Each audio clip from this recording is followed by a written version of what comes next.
Please stand for the pledge. I pledge allegiance to the flag of the United States of America and to the republic for which it stands, one nation, under God, indivisible, with liberty and justice for all. Good morning. This is a follow-up to an email you should have received from me on Thursday. In the next few weeks, we're going to regenerate the Black River Student Senate. The Student Senate was originally established in 2005 as a vehicle for positive student leadership within our school. Over time, the Senate achieved a number of positive steps for the school, and we believe that now is the time to bring it back with some heightened energy. Why do we need such an organization? Think of the school that you're sitting in right now as a microcosm of the larger society. That is, we are a political body with nearly 600 of us inside this box every day for several hours. There are a lot of things that go on here in this small society, and just like the real world, we need to be able to discuss and debate and decide on important issues or changes that are happening in our day-to-day lives of work, study, and play. Students certainly must be part of that discussion. That's where Student Senate comes in. So this is a shout out for you to step up if you want to be part of something like that. If you have a desire to serve, if you are a person that can provide positive leadership, then Student Senate may be just the venue for you. The Senate is not a club, it's a representative body, and that's how we'll operate. We will hold elections in January, so we have now officially kicked off the campaign period.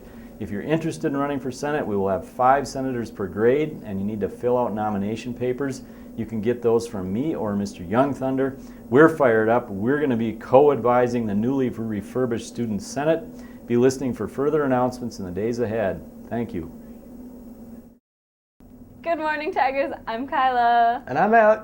Today we've got one more food drive reminder, info about next Friday's blood drive, and more right after this.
Staff and students, have you donated to Project Christmas Food Drive yet? It's not too late.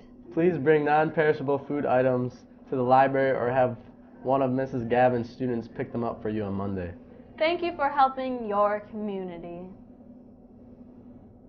Still haven't signed up for a donation time for the blood drive? What are you waiting for? Email Sabrina or Kristen today. Remember, it's the giving season. Art Club! Art Club will be meeting today in Miss Schick's room. This Friday, during Focus, the juniors will have a prom meeting in the cafeteria. Members of the prom committee should attend. Finally, FFA members.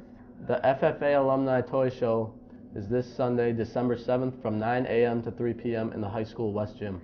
Please help with concessions sometime during the show. Also, please bring some baked items to sell for concessions. We're leaving you with a great video by Hannah Shanky and Kaylee Berg. They followed several of the media staff around last month at the CVSJA conference at UWEC. Take a look. Bye, Tigers. On November 5th, Black River Falls High School students traveled to UW Eau Claire to a broadcasting and journalism event. I took my media students to a trip at UW Eau Claire. It's an annual conference that happens every fall. It's called the Chippewa Valley School Journalism Association, and when they're there, they get to learn tips from the pros. While students were at UW Eau Claire, they got the opportunity to have a college campus tour, also visiting classrooms and seeing the life of an average college student. Later, students went to 3 workshops and finished off with an awards ceremony. Black River Falls won 28 different awards, mostly in the broadcast and news category. We also won about 4 awards in yearbooks, so that was a really good thing. That's always much more competitive. Black River Falls student Devin Newby won 4 awards. One of the awards I got was a public service announcement for broadcast, and I did this project collaboratively with Katie Melko. She graduated now, but we worked on the project for about a month and a half. It was titled #selfie BRFHS parody, and we used Jenny Malco and Lauren Helsted for the 2 subjects, I guess, and a lot of shots went into it, and that was pretty much the only award that I really wanted to get when I got to Eau Claire. Teacher Julie Teens explains how the trip will benefit her media students. I think that it was good for them to make connections to professionals. Some of them are following, one of the producers for the Joy Cardine show on Twitter now, and I know that there's kind of this little pipeline that they're developing to try to make sure that more kids have more mentors from journalism, the journalism field, and I think that's probably the biggest thing that they're going to get from it. They're going to make those connections.